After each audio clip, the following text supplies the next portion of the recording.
9월 17일 그 김능규 대선, 오늘은 어제 그 민주통합당의 그 후보가 문재인 후보로 그 확정됐죠. 예. 이게 13년생입니까? 예, 13년. 14년생. 예, 그 아주 대단한 기록으로서 전체 누적 그 몇 프로였습니까?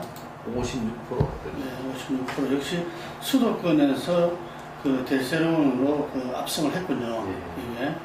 그래서 지금 그 여야가 이제 그 후보가 확정이 됐습니다. 지금 예. 대선은 90여일 앞두고 있는데, 그럼에도 불구하고 뭐 삼각구도다 이런 이야기들이 많죠. 예. 지금 현재 다자구도에서는 뭐 어떻게 나오고 있습니까? 가자부도에서는 문재인 후보가 이렇게 많이 치고 올라오는 상태, 흐름이 쭉 읽혀지고 있습니다. 예, 지금 현재는 어떻게 나왔어요? 리얼미터 조사 42대. 리얼미 조사에는 예. 이렇게 지난 10일에서 14일 사이 조사를 모은 게 오늘 이제 발표인데, 예.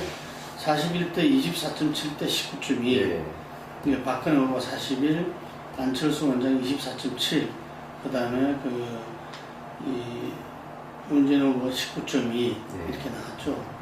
근데 어쨌든 지난주부터 이제 상승 흐름이 계속 이어지고 있다는 거죠. 예. 근데 이제 실제로 어제 당선이 됐으니까 아직 그 이후 조사는 나온 게 없죠. 예, 아직 뭐 그렇게 나오는 건 없습니다. 근데 이 흐름은 이어날 거라고 보고 있습니다. 여기 지금 현재 그 안철수가 예를 들면 문재인 후보가 이제 큰 벤치 효과가 어느 정도 나오는가, 이게 상당히 또 주목되는 부분인데, 바로 내일 모레 19일 날 3시에 지금 이제 그 안철수의 출마 선언이 아마 출마 선언이 되지 않을까 싶은데, 출마 선언을 한다죠. 네. 그래 되면 어쨌든 지금까지 뭐 거의 몇 달간 이어왔던 이게 뭐 크게 보면은 뭐 작년 이후에 출마 하나 안 하나 그래서 왔던 게 드디어 이제 종지부를 찍는 거죠. 예, 그래서 문재인의 그 이전부터 시변성 이후부터 아마 올라가기 시작인 것 같아요. 네. 여러 흐름상. 그래서 아마 지금 피크가 되지 않을까, 지금 오늘 내일 사이에. 그런데 바로 이어서 안철수 원장이 출마 선언을 한다. 이 길고 긴 어떤 경선을 겪은 그 큰빈 효과도 분명히 야당 민주당의 결집 효과도 있겠지만, 안철수 원장도 뭐 거의 이렇게 10개월 이상 끌어왔던 출마하냐 안 하냐 부분에 종지부를 꼈기 때문에 출마 선언 효과도 무시할 수는 없겠죠. 네.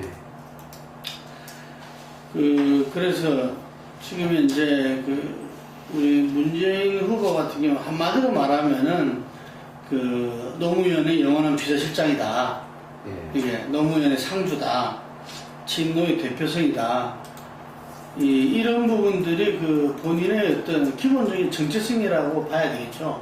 이게 그 정체성이 지금 현재 이 정치에 뛰던 지 얼마 안 되는 문재인 후보가 제1야당의 대선 후보가 된 가장 그 근원적인 어떤 그 힘이다. 이래 볼 수가 있겠습니다. 이게. 그러면서 이 힘은 지난 총선 때 나타났던 어떤 참여정부의 공보다는 가 부분에 대한 집중적인 어떤 새누리당이 공격을 했더랬죠. 그리고 친노가 지도부를 형성했더랬고, 민주통합당이. 그래서 결국은 정당 지지율에서도 10%까지 앞섰는데 불구하고 다시 그 총선에서 패배를 가져왔던 이런 부분들이 여전히 한계로 이제 작용하게 되는 거죠.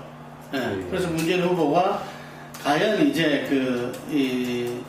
본인의 이 제1야당의 어떤 그 명지상부한 후보가 13년선 끝에 누적 투표율 그리고 56%라는 이게 압도적 지지로 이렇게 됐는데, 이것이 어떻게 여야의 어떤 그 야권 단일화 후보가 되고 또 본선에서 정권 교체를 이루어내는 그리고 대통령이 당선될지, 이 한계를 어떻게 극복하느냐가 상당히 중요할 것 같아요. 그래서 그 한계 극복의 제1과제는 보니까 당의 쇄신 같습니다. 당의 쇄신과 통합. 일단 이번 경선 과정 속에서 끊임없이 그 제기됐던 불공정 경선이다, 뭐 룰의 문제다, 뭐 이런저런 부분들을 딛고서 어떤 문재인 후보도 수락연설에서 강조했죠. 어쨌든 당의 단결, 이 부분들은 당의 단결하자 단결되는 것도 아닐 것이고, 그래서 그 부분이 어떤 쇄신과 한계, 어떤 국민적인 어떤 이 통합의 어떤 흐름 속에서 민주당도 쇄신과 통합이 되지 않을까 싶습니다. 그래서 또 한편으로는 이 당의 쇄신은 국민들한테 민주당이 과연 수권 정당임을 보여줘야 돼요. 지금 민주당의 어떤 경선 이 흐름이 한 2부 리그다, 국민적 관심을 갖다가 이렇게 뭐 어쨌든 흥행이 실패했다 했던 이유도 뭐냐면은 아직 국민들이 민주당을 볼 때는 수권 정당으로서 불안하다, 이게 제일 큰 거거든요. 예. 그래서 이 민주당의 당의 쇄신과 통합을 통해서 그 문재인 후보는 국민들한테 민주통합당으로서 이 정규교체를 이뤄낼 수 있고, 이후에 어떤 이 새로운 어떤 민주정부 상기를 갖다가 제대로 해낼 수 있다라는 신뢰를 줘야 된다, 이런 이야기죠. 그래서 그런 부분들을 갖다가 아주 지금 이제 국민검증, 이제는 삼각주의, 삼각구도, 삼각후보, 세 후보가 이제 국민검증의 이 시기로 접어들어왔다고 보고 있습니다. 예, 각 당의 이제 후보에서, 새누리당 후보에서 경선을 치르고, 민주통합당 내에서 경선을 치르고 해서 그 당의 어떤 대의원과 당원들, 지지자들한테 호소해왔다면은, 이제는 그 본선 무대에서 이 대한민국 국민들에게 검증받는 그러한 시점에 들어온 거 아니냐. 내일 모레 안철수 원장의 이 출마 선언을 있게 되면은 대선 구도는 사실상 삼각구도가 되지 않겠냐. 근데 우리가 이 삼각구도가 예를 들면은 좀 이렇게 기억에 약간 이렇게 떠오르는 것들이 2002년 대선입니다. 2002년 그 대선 때 이해찬 후보가 쭉 그 대선론을 갖다가 유지하다가 노무현 후보가 어떤 국민경선이라는 드라마를 통해서 상당히 급부상했죠. 예. 그래서 하나 이강의 자리를 차지하다가 지방선거 참패 이후에 이 지지율이 내려갔고, 2002년 월드컵이라는 특수를 통해서 정몽준 후보가 올라왔죠. 그래서 상당히 1강 2중 구도가 그 이후에 9월달 이후에 형성됐던 겁니다. 이게 그래서 이 20대 중후반 그리고 20대 초중반 노무현 후보는 이렇게 형성을 하고, 당시 이해찬 후보는 40%를 이렇게 넘나드는 이런 지지율을 갖다가 가졌던 이 삼각구도가 있었습니다. 엄밀히 말하면 1강 2중이었죠, 당시에. 그래서 이번에도 지금 이제 현재는 보면은 이 다자구도에서 보면은 1강 2중입니다. 지금 현재. 예. 아마 오늘 내일 사이에 조사하면은 제 생각에는 문재인 후보 20%를 올라가면서, 문재인 후보 안철수 표는 이렇게 시소 게임이기 때문에 조금 내려오면서 하나 1강 2중이 되지 않나.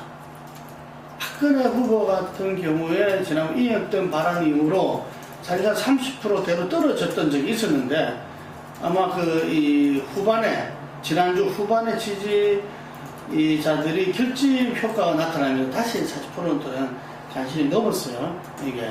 그래서 지금 이제 41대 24.79점이 나오고, 가상 대결 같은 경우는 안 원장하고는 여전히 1.8% 차이, 47.3대 49.5, 45. 그런데 어쨌든 문재인 후보가 치고 올라가는 흐름이라는 게, 이전에는 15% 이상 차이가 났었는데, 지금은 48.4대 41.7. 예. 그러니까 7%가 안 되는 로같이 이제 올라온 거죠. 그래서 문재인 후보로서도 얼마든지 정력이 이룰 수 있다. 라는 걸 갖다 지금 이제 보여준 겁니다. 예. 그리고 지금 이제 이 다자구도에서 말하자면은 이 민주통합당의 어떤 기타 후보들이 가진 표가 예를 들면 한 8% 정도 됩니다. 이게. 그래서 한 8.4% 정도 되는데, 이 부분에 아마 이 쇄신과 통합을 제대로 해낸다면은 이게서 또 몇 프로 올라가는 거죠. 이게. 그래서 상당히 문재인 후보는 앞으로 상승세가 어느 정도 갈 것인가, 이게 주목되고, 안철수 원장이 출마 선언 이후에 다자구도에서 이강으로 가느냐, 이중으로 가느냐, 좀 요 갈림길에 있다고 보고 있습니다. 그런데, 지금 이제 가장 큰 변수는 야권 단일화죠, 이게. 그래서 여러 가지 이야기가 나오서 야권 단일화가 지금 이제 97년식으로 가느냐, 아니면 2002년식으로 가느냐, 대선으로만 본다면은, 97년은 DJ 단판이었습니다. DJ 단판하고 어떤 그 당시에 이 공동정부였죠, 이게. 외교 국방 경제를 갖다가 자민련, JP한테 예를 들면 맡기고, 뭐 이런 식으로 그 당시에 뭐 이렇게 내각제에 대한 어떤 이면하기도 있었다, 뭐 이런 이야기도 나오는데, 이게 그렇게 했던 거고, 그 다음에 2002년도 같은 경우에는 여론조사로서 그걸 했죠.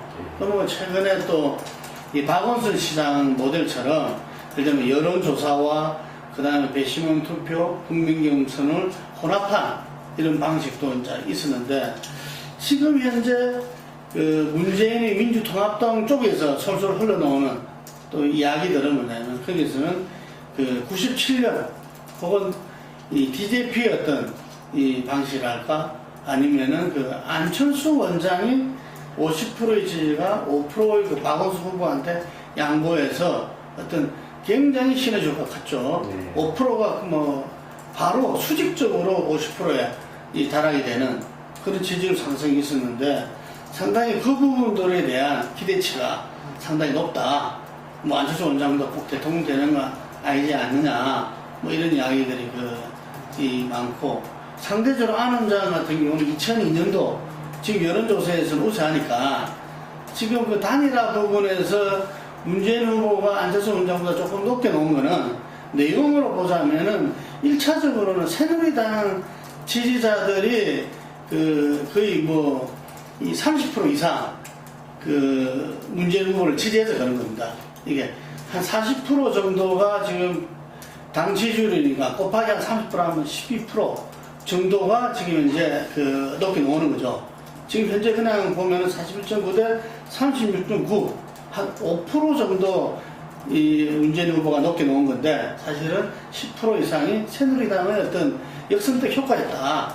그렇지만 문재인 후보의 어떤 지지율 상승은 이 민주통합당에도 전에는 자기 당 지지에서도 안철수 후보한테 뒤져졌어요. 근데 이제 민주통합당에서는 계속적으로 문재인 후보 지지율이 이제 높게 나오고, 이게. 그리고 가상 대결에서도 상당히 이제 호남에서, 아직까지 다자 대결에서는 호남에서 안철수 후보에 대한 지지가 제일 높아요. 하지만 박근혜하고 붙었을 때는 뭐 70% 이상이 결집되는 게 나타난다든지, 상당히 문재인의 효과도 크지만, 현재 아직까지는 여론조사에서는 기존에 보면은 새누리당 지지자들은 제외하고, 이게 민주당 지지자와 무당파들을 모아서 여론조사를 했던 거거든요. 무당파에서는 여전히 한 20% 정도가 높습니다, 안철수 원장이. 그래서 그쪽에서는 막판에, 예를 들면은 제가 볼 땐 단일화 시기는 이번 출마 선언하고 어떤 국민검증, 국민들 앞에 무엇을 누구와 함께 어떻게 하겠다는 것을 내놓고, 그리고 자기 후보 스스로에 대해서도 어떤 검증을 받으면서 아마 앞으로 한 달간이 그 레이스 아니겠는가, 국민검증의 레이스다. 그래서 그 이후에 어떤 단일화 협상이라든지 여러 가지 방법들 논의 이후에 11월 25일, 26일이 후보 등록일입니다. 이게 지난번 같은 노무현 정몽준 단일화 같은 경우도 바로 그날 이루어졌거든요. 이게 그래서 제가 볼 때도 아마 11월 중순 이후에 이루어지지 않을까 싶습니다. 아마 치열한 국민의 바다에서 국민검증의 어떤 새 후보 간의 어떤 정책과 비전, 그리고 본인들에 대한 어떤 리더십, 예를 들면은 대통령으로서 자격, 이런 부분들에 대한 어떤 검증이 치열하게 전개되리라고 합니다. 네. 네. 오늘 어제 선출된 민주통합당의 어떤 문재인 후보를 하고 내일 모레 안철수 후보 원장의 어떤 출마 선언이 있지 않나 예상하는 가운데, 이제 대선의 상역 구도가 기본적인 방향이 어떻게 될 것인가에 대해서 이야기 나눠봤습니다. 네, 감사합니다.